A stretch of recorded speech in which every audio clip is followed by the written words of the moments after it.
하나님의 말씀은 누가복음 19장 30절 31절입니다. 이르시되 너희 맞은편 마을로 가라. 그리로 들어가면 아직 아무 사람도 타보지 않은 나귀 새끼에 매여 있는 것을 보리니 풀어 끌고 오너라. 만일 누가 너희에게 어찌하여 푸느냐 묻거든 이렇게 말하되 주가 쓰시겠다 하라 하시매. 아멘. 하나님은 우리 성도님들을 쓰시겠다고 말씀을 하십니다. 예수께서 제자들에게 예루살렘 성에 입성하기 전에 어린 나귀 새끼를 풀어 끌고 오라 이렇게 말씀을 하셨습니다. 제자들이 그거를 풀어서 끌고 올 때 누군가가 만일 어찌하여 푸느냐 이렇게 물으면 이렇게 말하라고 말씀을 하셨는데 그 말씀이 주가 쓰시겠다 하라고 가르치셨습니다. 누가복음 19장 28절부터 48절의 내용을 보시도록 하겠습니다. 예수께서는 27절까지 하나님 나라에 대해서 말씀을 하시기 위해서 비유를 들어서 말씀을 하셨습니다. 왕위를 가지고 먼 나라에 떠나서 왕위를 가지고 돌아오는 그 사람이 10사람에게 각각 한 문화씩 주면서 자기가 부재 중에 사업을 하도록 그렇게 한 비유의 내용을 말씀을 하신 다음에 예수께서는 예루살렘을 향해서 앞서서 가셨습니다. 가시는 동안 감람원이라는 산에 벳바게와 베다니에 가까이 왔을 때 제자 중 둘을 보내시면서 왕으로서 예루살렘에 올라가기 위해서 어린 나귀 새끼, 아무도 타지 않은 어린 나귀 새끼를 타고 가시기 위해서 그는 세상의 정치 지도자와 군사 지도자가 화려하게 위엄을 갖고 근엄하게 막강한 정치 권력과 군사 권력을 나타내는 모습으로가 아니라 겸손한 모습으로 어린 나귀 새끼를 타고 입성하기 위해서 제자들에게 그것을 준비하도록 가르칩니다.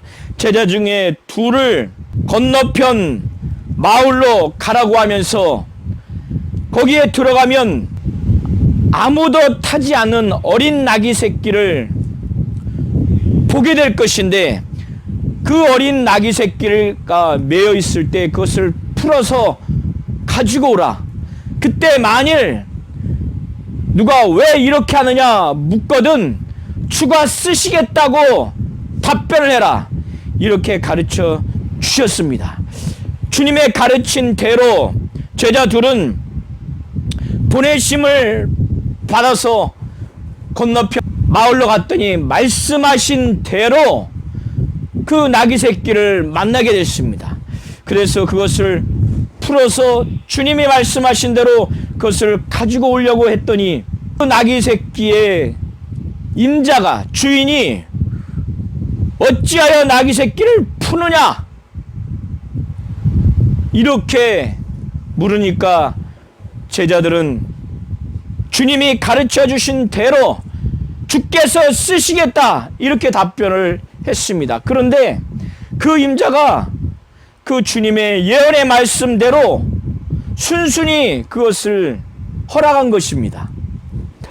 하나님의 예수 그리스도를 향한 그 계획, 왕으로서 평화의 왕으로서 하나님의 구원을 선포하기 위해서 이제 마지막 예루살렘에 올라가는 그 모든 여정 가운데 하나님의 예수 그리스도의 그 구원자로서의 그 계획 가운데 나귀 새끼를 예비하신 이 계획 가운데 주가 쓰시겠다고 하는 이러한 계획, 이러한 상황에 나귀 새끼도 또 나귀 새끼의 주인도 이 계획에 준비된 모습을 우리는 보게 됩니다.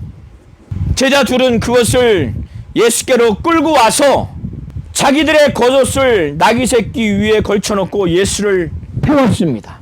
나귀 새끼를 타고 가실 때 제자들은 자기의 겉옷을 길에 폈습니다. 이것은 열왕기하 9장 13절에 나와 있는 모습과 같이 백성들이 예후를 왕으로 높일 때 그때 길가에 옷을 펴는 장면이 나오는 것과 같이 예수 그리스도를 왕으로서 높이는 그런 장면의 일환입니다.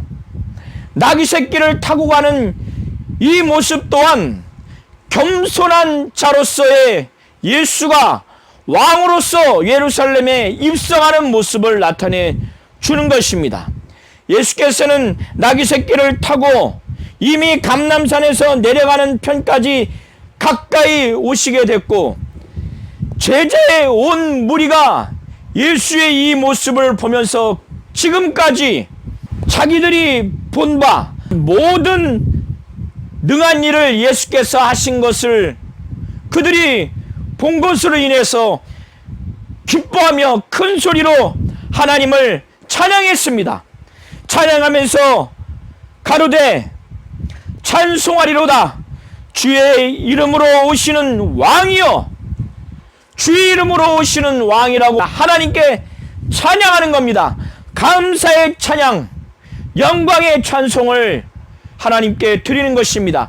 주의 이름으로 오시는 왕이라는 그 찬송을 하는 겁니다.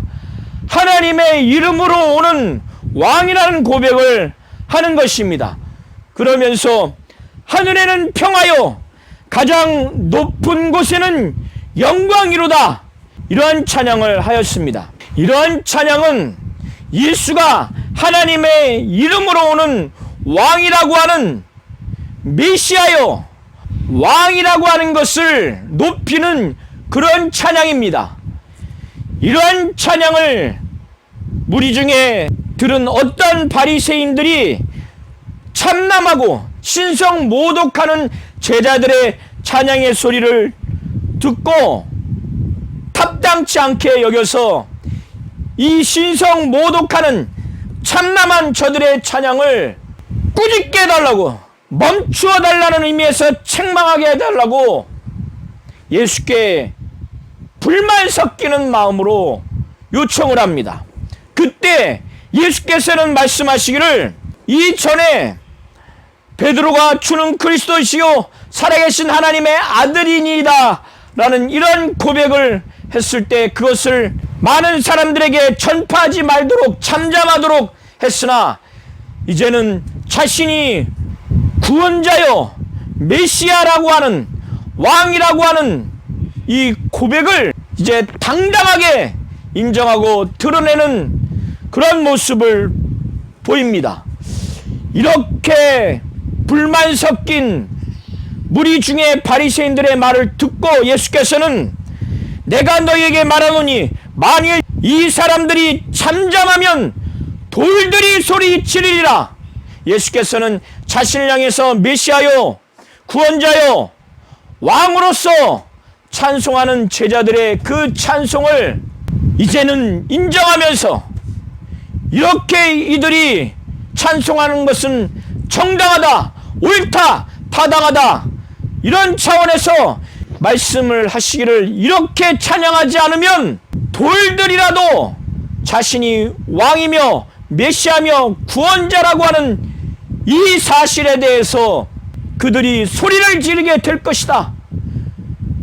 이런 말씀을 하시는 겁니다. 예수께서는 바리새인들의 그 저항을 받으면서 이제 예루살렘에 도달을 했습니다.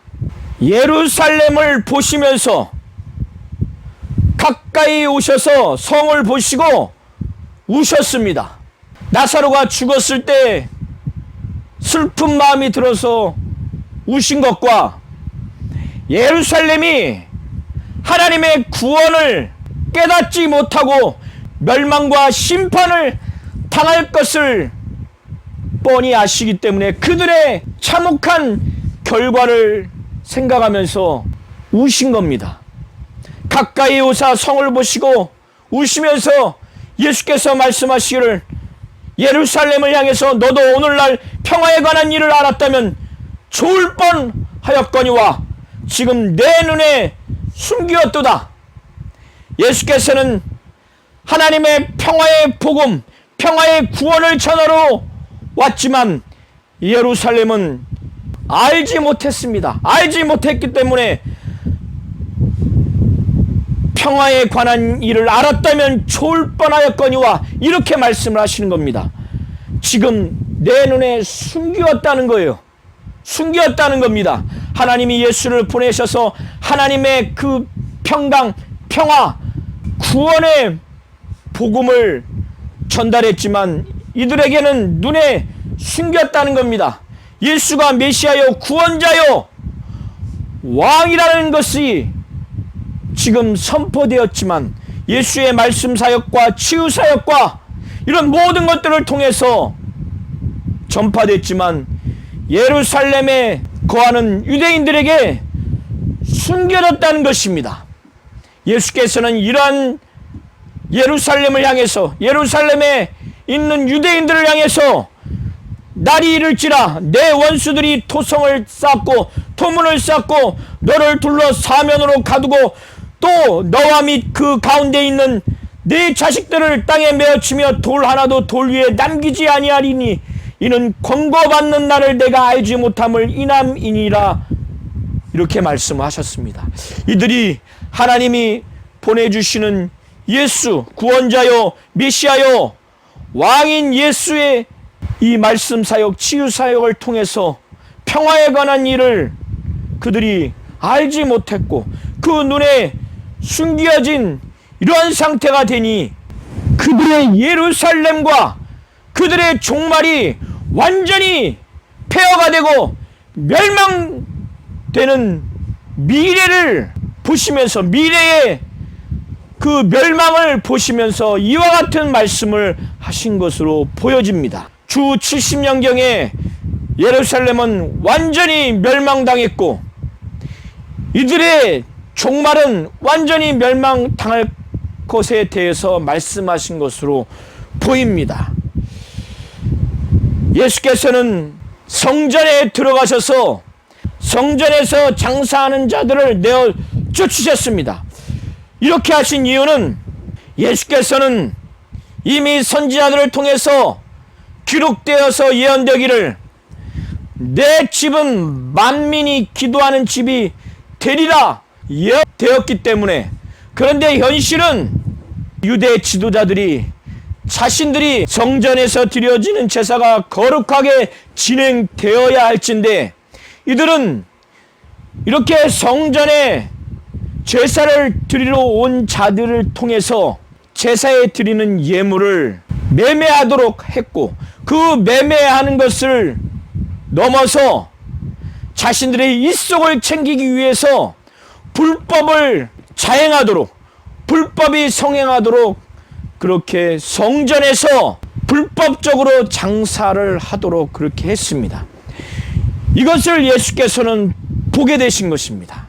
이 당시에 성전에 와서 제사를 드리는 자들은 자기들 집에서 기르는 동물들을 가지고 와서 예물로 드려서, 제물로 드려서 제사를 해야 합니다. 그런데 제사장들은 예물을 가지고 온 제사 드리려고 하는 자들의 그 예물이 온전치 않다는 평가를 내리곤 했습니다.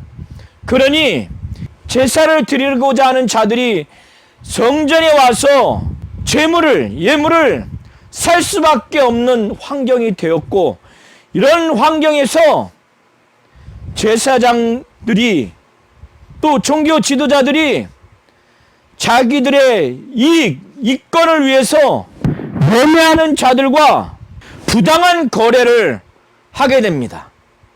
그래서 매매하는 자들이 불법과 부정을 자행하면서 재물과 예물을 판매하는 이런 타락이 속출하게 된 상황이었습니다. 예수께서는 이러한 성전에서 강도의 속을, 강도의 구려를 만든 이런 모습을 보시면서 성전에 들어가셔서 장사하는 자들을 내어 쫓으신 것입니다. 그리고 그들에게 적나라한 실상을 지적하면서 말씀하시기를 기록된 바 내 집은 기도하는 집이 되리라 하였거늘 너희는 강도의 구렬, 강도의 소굴을 만들었다고 이렇게 강력하게 지적을 하셨습니다. 이렇게 하신 다음에 예수께서는 십자가에 못 박혀 죽으시기까지 날마다 성전에서 하나님의 뜻대로 하나님의 말씀을 가르치셨습니다. 날마다 예수께서 가르치시는 하나님의 말씀에 백성들이 귀를 기울이게 됐습니다. 그런데 대제사장들과 서기관들과 백성의 두목들은 예수에 대한 살이가 가득해서 어떻게 하면 죽일까 서로 모의하게 됐습니다. 그러나 예수를 통해서 하나님의 말씀을 전달됐을 때 많은 백성들이 이것을 귀를 기울여 듣게 됐기 때문에 대제사장들과 서기관들과 백성의 두목들이 죽이려고 꾀했지만 어찌할 방침을 그들이 찾지를 못한 상태가 되었습니다. 하나님은 우리 성도님들을 쓰시겠다고 하십니다. 예수께서 예루살렘을 향해서 가실 때 겸손한 자로서, 겸손한 구원자, 겸손한 메시아, 겸손한 왕으로서 하나님의 평화의 복음, 하나님의 평강의 복음, 하나님의 구원의 복음을 전달하기 위해서 어린 나귀 새끼를 타고자 하셨습니다. 이를 위해서 두 제자를 건너편 마을에 보내시고 어린 나귀 새끼를 풀어서 데리고 오도록 하셨을 때 그 제자들에게 만일 누가 어찌하여 푸느냐 묻거든 주가 쓰시겠다 이렇게 하라. 두 제자가 어린 나귀 새끼를 풀었을 때 그 나귀 새끼의 임자가 어찌하여 이것을 푸느냐 했을 때 그 제자들이 주가 쓰시겠다고 하니까 그 임자가 자기 것이지만은 주가 쓰시겠다고 하는 그 말씀에 아무런 토를 달지 않는 것을 우리는 보게 됩니다.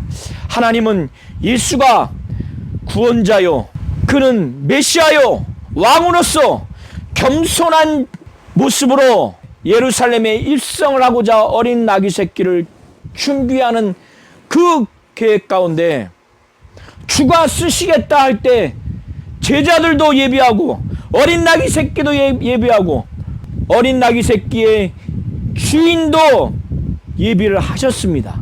하나님이 우리를 쓰시겠다고 하셨을 때 하나님은 모든 계획 가운데 우리를 쓰시겠다고 하시는 겁니다. 우리를 쓰시겠다고 하셨을 때는 모든 환경들, 모든 재물들, 모든 권력, 모든 것들을 하나님은 예비하시고 준비하실 것입니다. 하나님이 우리를 쓰시겠다고 하실 때, 주가 쓰시겠다고 하실 때 우리는 절대적으로 순종하며 복종하는 자가 되어야 합니다.